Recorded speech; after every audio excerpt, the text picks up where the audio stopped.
ईद आने से पहले अगर आप भी कम खर्चे में ढेर सारे बेकरी स्टाइल बिस्किट बनाना चाहते हैं, वो भी बग़ैर ओवन के, बग़ैर बीटर के और सिर्फ तवे पर, तो आज की वीडियो आपके लिए बहुत ही ज़्यादा ख़ास होने वाली है। जी हाँ, आज मैं आपको बनाना सिखाऊंगी ऐसे क्रिस्पी और बटर बिस्किट जो टेस्ट में बिल्कुल बाज़ार जैसे होंगे। और सबसे मज़े की बात, आप इन्हें पहले से बनाकर आसानी से स्टोर भी कर सकते हैं ताकि ईद पर मेहमान आए और आप टेंशन फ्री रहें। लेकिन अक्सर लोगों के बिस्किट सॉफ्ट रह जाते हैं या तवे पर सही नहीं बनते, तो आज मैं आपको बिल्कुल सिंपल और आसान तरीके से, बिल्कुल परफेक्ट तरीके से बिस्किट बनाने का तरीका सिखाऊंगी। तो वीडियो को स्किप किए बगैर अंत तक देखिएगा। चलिए जी स्टार्ट करते हैं। वीडियो अच्छी लगे तो लाजमी सब्सक्राइब भी कीजिएगा। तो बिस्मिल्लाहिर्रहमानिर्रहीम, यहाँ मैंने एक बाउल लिया है, उसके ऊपर छन्नी रखी है और यहाँ मैंने 1 कप मैदा इस्तेमाल किया है और हाफ कप मैं यहाँ बेसन ऐड करूँगी। हाफ कप के करीब ही पिसी हुई चीनी ऐड करेंगे, half tea spoon baking powder और हाफ टी स्पून ही बेकिंग सोडा ऐड करेंगे। इन तमाम चीज़ों को अच्छे से छान लेंगे। तो मेजरमेंट का ख़ास ख्याल रखिएगा, ज़रा सी भी कम या ज़्यादा हुई तो आपके बिस्किट ख़राब हो सकते हैं, तो इन चीज़ों को बिल्कुल तवज्जो से देखिएगा। तो यहाँ ये जो गुठलियाँ हैं इनको भी चम्मच की मदद से अच्छे से प्रेस कर लेंगे और छान लेंगे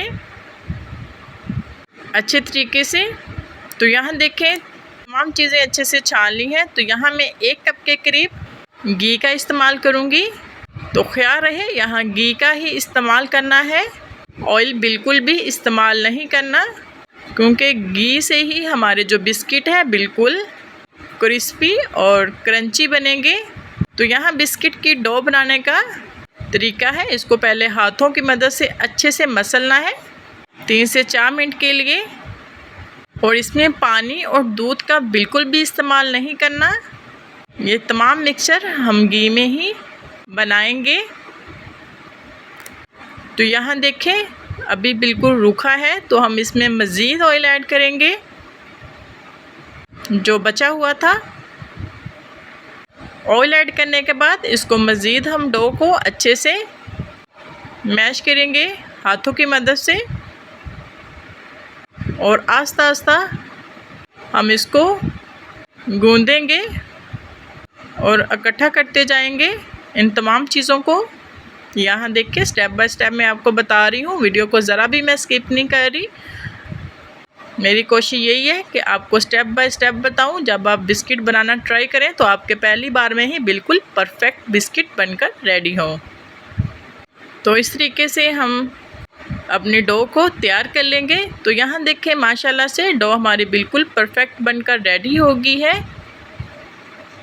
आप चेक कर सकते हैं ये सारी डो हमने घी से ही तैयार की है। तो अब हम इसको 3 मिनट के लिए रेस्ट देंगे। तो यहाँ आप चेक करें कितनी सॉफ्ट हमारी डो बनकर रेडी हुई है। तो यहाँ 3 मिनट के बाद हम चेक करते हैं, ये देखें माशाल्लाह ये अच्छे से सेट हो गई है और बॉल बनना भी रेडी हो गई है। तो यहाँ हम एक छोटी सी बाल बनाएंगे हाथों की मदद से और हल्का सा इसको प्रेस करेंगे। तो यहाँ देखें माशाल्लाह सिर्फ चंद ही सेकंड में हमारा गोल मटोल सा बिस्किट बनकर रेडी हो गया है। ये देखें माशाल्लाह से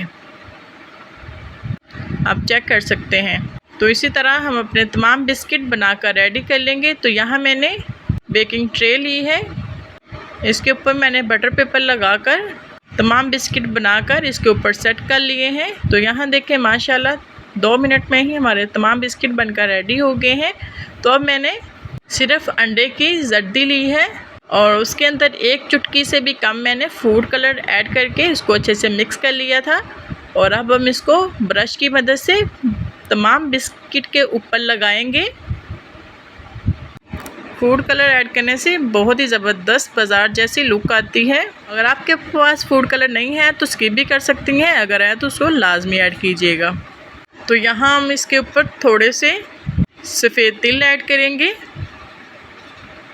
आप चाहें तो कोई भी ड्राई फ्रूट, बादाम, पिस्ता वगैरह या कुछ भी आप इसके ऊपर गार्निश के लिए लगा सकती हैं, बेकरी लुक देने के लिए जो भी आपके पास हो और ड्राई फ्रूट आप इसके ऊपर गार्निश कर सकती हैं। तो यहाँ तमाम रेडी हो गए हैं। तो दूसरी तरफ मैंने एक अदद तवा लिया है। तो यहाँ मेरे पास पुराना तवा है, मैंने बिस्किट और पिज़्ज़ा वगैरह के लिए रखा हुआ है। तो बिस्किट ट्रे रखकर तवे के ऊपर हम इसके ऊपर कवर लगा देंगे और ये जो होल है इसको भी लाजमी बंद कीजिएगा ताकि कहीं भी से भी हमारी स्टीम जो है बिल्कुल ना निकले। तो यहाँ मैंने थोड़ा सा आटा लगा दिया है, आप चाहें तो बटर पेपर के साथ भी होल को बंद कर सकती हैं। तो यहाँ हम इसको तकरीबन 30 मिनट के लिए कवर लगा के रखेंगे। इससे पहले आपने कवर को बिल्कुल भी हटाना नहीं। तो यहाँ देखें 30 मिनट के बाद हम चेक करते हैं। देखें माशाल्लाह से कितने परफेक्ट और कितने ज़बरदस्त हमारे बेकरी स्टाइल में बिस्किट बनकर रेडी हो गए हैं। तो यहाँ पर आपने इनको बिल्कुल भी नहीं छेड़ना। इसको अब हम तवे से उतार लेंगे ट्रे को और यहाँ हम इसको तकरीबन 5 मिनट के लिए रख देंगे, ज़रा ये ठंडे हो जाएं। इसको फ़ौरन नहीं हिलाना, नहीं ये टूट जाएंगे। इनको 5 से 7 मिनट के लिए रेस्ट देना है। तो यहाँ देखें 5 से 7 मिनट हो गए हैं और काफ़ी हद तक ठंडे हो गए हैं। तो यहाँ देखें माशाल्लाह कितने परफेक्ट, नीचे से भी देखें बिल्कुल नहीं जले, बिल्कुल परफेक्ट हमारे बेकरी से भी बेहतरीन घर पर बिस्किट बनकर रेडी हुए हैं। माशाल्लाह देखें कितने क्रिस्पी और क्रंची बनकर रेडी हुए हैं। यकीन जानिए अगर आपने एक दफ़ा बना लिए तो आप बेकरी का रास्ता बिल्कुल भूल जाएंगी। इतने मज़े के और इतने सॉफ्ट बनते हैं। इसके साथ ही आप लोगों से रिक्वेस्ट है कि अगर अभी तक मेरे चैनल को सब्सक्राइब नहीं किया तो प्लीज़ जल्दी से वीडियो को लाइक और चैनल को सब्सक्राइब कर दें और कमेंट सेक्शन में कमेंट भी लाजमी कीजिएगा कि आपको हमारी रेसिपी कैसी लगी है, ताकि हम आपका दिल से शुक्रिया अदा कर सकें। तो आप यहाँ बिस्किट को बनाकर पूरा माह इस्तेमाल कर सकते हैं, ये बिल्कुल भी ख़राब नहीं होंगे। तो इसके साथ ही मुझे इजाज़त दें और दुआ में याद रखिएगा, अपना बहुत सारा ख्याल रखिएगा। मिलते हैं नेक्स्ट वीडियो में एक नई मज़ेदार रेसिपी के साथ। फ़ी ईमान अल्लाह।